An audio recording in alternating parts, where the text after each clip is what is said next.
Assalamualaikum warahmatullahi wabarakatuh. Om Swastiastu, Namo Buddhaya, salam kebajikan sahabat-sahabat dimanapun juga berada. Kembali pernyataan Roy Panci bersama dengan Hosinuddin luar biasa menjadi sorotan sahabat. Kalau kita melihat Roy Suryo saking inginnya disebut sebagai ahli fotografi, sampai kemudian rela mengibuli seluruh rakyat Indonesia bahwa dia sudah menjadi ahli tukang cuci foto sejak kecil, baik itu sejak SD. Ini adalah pengibulan yang luar biasa ya, pertanda bahwa memang dia sudah tidak punya lagi legitimasi, tidak punya argumentasi yang kuat untuk menyatakan bahwa ijazah Pak Jokowi itu palsu. Belum lagi Hosinuddin yang berdebat dengan Ade Darmawan di salah satu TV nasional, yang kelihatannya semakin konyol mempertahankan kebodohannya sendiri, di mana dia menganggap bahwa Pak Jokowi ini keblinger, seolah-olah bahwa Roy Panci CS pernah melakukan permohonan maaf, lalu sekonyong-konyong Pak Jokowi memaafkan mereka secara pribadi, tapi hukum tetap berjalan. Padahal kita tahu bahwa Pak Jokowi sendiri tidak pernah memberikan maaf kepada siapapun. Beliau hanya mengatakan bahwa soal maaf itu urusan pribadi, dan itu saat ditanya oleh wartawan. Tetapi hukum tetap jalan, dan itu konsisten Pak Jokowi menyampaikan hal tersebut di ruang publik sahabat. Untuk lebih jelasnya, ini coba kita cek videonya.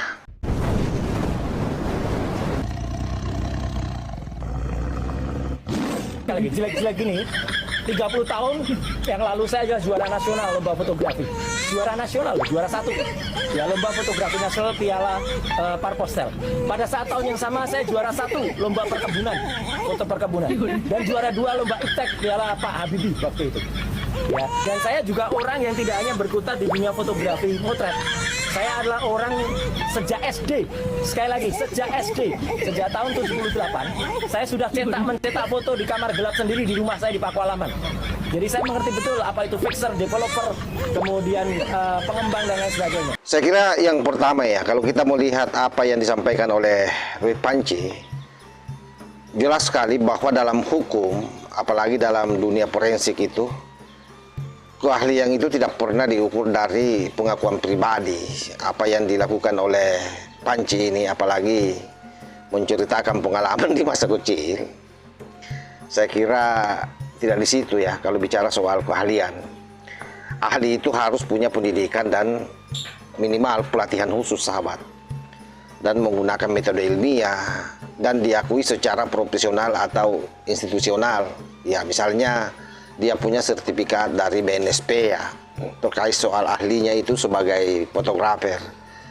Ya, apa yang dipertontonkan Panci itu adalah klaim sepihak, apalagi dia berani mengklaim bahwa sejak kecil itu tidak masuk dalam kategori yang bisa membuat orang yakin, terutama orang yang waras ya seperti kita ini, kecuali memang dia melakukan ini semua karena sebuah bentuk kenekatan. Tidak ada lagi jalan lain yang dia harus sampaikan ke publik agar publik percaya bahwa memang dia betul-betul ahli, sehingga mampu menemukan foto yang tertempel di ijazah Pak Jokowi itu adalah betul-betul palsu sahabat. Ini 3 orang ini tidak dimaafkan oleh Pak Jokowi katanya. Tetap proses hukum berlanjut terus. Tapi kan kemarin juga Abang sudah hadir di gelar perkara khusus, sudah melihat langsung ijazahnya Pak Jokowi. Betul, betul. Kalau kita ngecek uang palsu itu kan 3D ya. Iya. Diraba, dilihat, diraba, diterawang. Iya. Anda juga sudah melakukan hal itu kepada ijazahnya Pak Jokowi? Iya, dilihat saja lah. Oh, dilihat saja. Iya, begitu. Dari pengamatan mata gimana Bang? Ada perbedaan kan sudah ditandai nih adanya watermark dan segala macam, itu benar-benar kelihatan. Iya, nggak sih? sebelum ke sana saya mau tanggapi dulu soal maaf-memaafkan tadi. Oke. Sebenarnya kalau statement itu keluar dari banyak pihak atau orang lain selain Joko Widodo, masih kita pertimbangkan apakah ada kebenaran dari statement itu. Tapi kalau keluar dari Joko Widodo, terbiasa dia bohong gitu loh. Jadi apa statementnya, apa tindakannya, tidak pernah konsisten gitu loh. Contoh ya, kalau kita bicara tentang maaf-memaafkan, apa relevansinya kita bicara maaf-memaafkan? Toh nggak ada mediasi. Sejak awal kan nggak ada mediasi, lu apa yang mau dimaafkan? Lagi pula saya melihat ini hanya upaya untuk playing victim saja. seolah-olah dia sudah ditetapkan sebagai pihak yang benar, sehingga orang yang menuduh dirinya harus minta maaf dan dia akan mempertimbangkan, memaafkan sepanjang urusan personal, tapi urusan hukum jalan terus. Pertanyaan kita urut dulu, sebelum orang itu memaafkan, memang ada yang minta maaf? Memang ada yang minta maaf kepada Joko Widodo dalam kasus? Maaf ya? Ya memang ada. Selama ini memang ada yang minta maaf. Yang kedua, kalau orang minta maaf, memang ada yang sudah diputus bersalah. Bagaimana orang akan mengajukan permintaan maaf, keinsafan itu harus ada latar belakang memang dia bersalah. Sementara ini belum ada yang putus bersalah. Justru Roy Suryo menyatakan kalau bicara minta maaf harusnya saudara Joko Widodo yang minta maaf. Setidaknya sampai hari ini dia sudah membuat seluruh rakyat Indonesia gaduh sampai bertahun-tahun tidak pernah menunjukkan ijazahnya. Contoh, dia tidak akan menunjukkan ijazahnya. Dan kami insafi memang nggak mungkin kalau itu muncul dari saudara Joko Widodo. Kami bisa mengakses ijazah melihat itu kan setelah kami ngotot mengajukan gelar perkara khusus, dan dalam proses gelar perkara khusus kan kubu Jokowi masih tetap kekeh mempertahankan. Tidak, ini tidak boleh, tidak boleh, tidak boleh. Tapi alhamdulillah saat itu ada yang menengahi dari ombudsman. Mereka menyampaikan bahwa ini paling tidak untuk mengkonfirmasi apakah benar bukti itu ada dan sudah disita. Karena sebelumnya juga simpang siur. Kubu Jokowi menyatakan saat di Solo kami sudah diperlihatkan ijazah Pak Jokowi asli, ya kan begitu Budi Aris Setiaji. Tapi ternyata ijazah itu sudah disita. Lalu apa yang dipertunjukkan? Nah, karena itu kembali ke pertanyaan yang awal. Saat kami melihat itu tidak dalam konteks untuk memberikan deskripsi bahwa ini benar. Tapi di framing seolah-olah, oh asli, waduh nggak ada ampun dan seterusnya. Hanya untuk mengkonfirmasi bahwa memang bukti itu sudah disita. Itu, dan bukti itu adalah bukti yang diklaim saudara Joko Widodo dan kubunya sebagai ijazah asli. Mengenai keasliannya justru saat gelar perkara khusus, Roy Suryo makin menegaskan 99,9% palsu. Walaupun belakangan Bambang Trimulyono komplain kepada Roy Suryo di sebuah podcast, Pak Roy, ngapain masih 9,99%? Itu 100% udah palsu begitu. Dan yang menarik ketika Rustam Effendi salah satu tersangka dari klaster kedua melihat, dia awalnya ragu, jangan-jangan ijazah itu beda dengan yang selama ini beredar yang sudah dianalisa.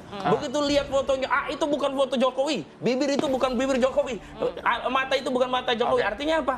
Nggak ada yang kemudian menjadi latar belakang kepada para tersangka untuk minta maaf. Ini kan ijazah berarti usianya sekitar 40 tahun begitu ya. Dari kertasnya, itulah kertas terlihat, kontras, foto terlihat suatu foto yang nggak mungkin itu berusia 40 tahun. Bahkan Roy Suryo yang kemudian punya keahlian di bidang fotografi sejak SD, dia sudah bergulat dengan foto, dia menyimpulkan itu mustahil foto yang berusia 40 tahun. Karena dia tetap dalam kesimpulannya bahwa ijazah ini 99,9% palsu. Lalu di mana permaafan itu? Nah, inilah yang saya baca playing victim. Sejak awal Joko Widodo itu sudah tarik ulur. Dia berharap lawannya yang ngeper lalu minta maaf. Misalnya awalnya yang dilaporkan 4, dikembangkan menjadi 12, lalu turun jadi 8. Dari 8 berusaha dipecah belah. Yang lainnya bisa dimaafkan kecuali 3 orang. Tahan dulu pelurunya ya. Oh, kita masih banyak. Bang Ade, nggak ada yang minta maaf, jadi nggak perlu juga dimaafkan. Kan memang Pak Jokowi, Presiden Jokowi tidak menyatakan bahwa saya mau memaafkan. Ada pertanyaan oleh wartawan, ya toh? Ini kira-kira kalau ada nggak ya kalau bisa ada yang minta maaf gimana? Kan itu. Bukan Pak Jokowi gujluk-gujluk datang ke restoran terus dia bilang saya akan memaafkan. Nggak ada itu. Nggak ada nonsen itu. Mana ada? Itu kan pertanyaan yang harus dijawab.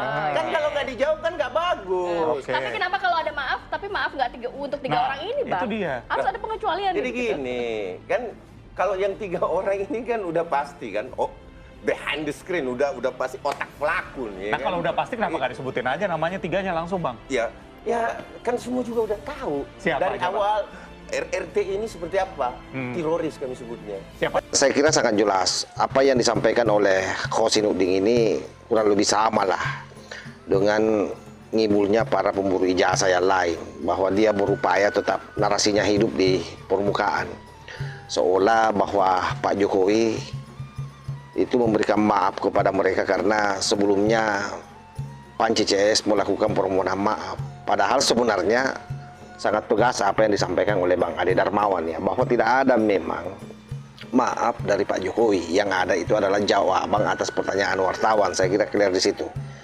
Ketika ditanya apakah Pak Jokowi akan memaafkan mereka, Pak Jokowi mengatakan bahwa urusan maaf itu adalah urusan pribadi, tapi hukum tetap berjalan. Hanya saja memang kalau ditimbang-timbang, siapapun itu dalam posisi Pak Jokowi, 3 orang itu, kalaupun pada akhirnya ya Pak Jokowi rela hati memaafkan mereka, tapi 3 orang ini tidak akan dimaafkan. Siapa itu? Ya lagi-lagi teroris, sahabat. Dan saya kira itu final. Bahkan dalam proses penyelidikan polisi, pentersangkaan mereka pun sudah dibagi 2 klaster kan, ada klaster A, klaster B. Klaster B ya Roy Panji Cesin yang memang berlapis sampai 6 pasal yang hukumannya itu di atas 10 tahun, sehingga wajar kalau kemudian orang ini tidak dimaafkan oleh Pak Jokowi dalam tanda petik ya. Saya kira demikian sahabat. Wallahul muwaffiq ila aqwamit thariq. Wassalamualaikum warahmatullahi wabarakatuh.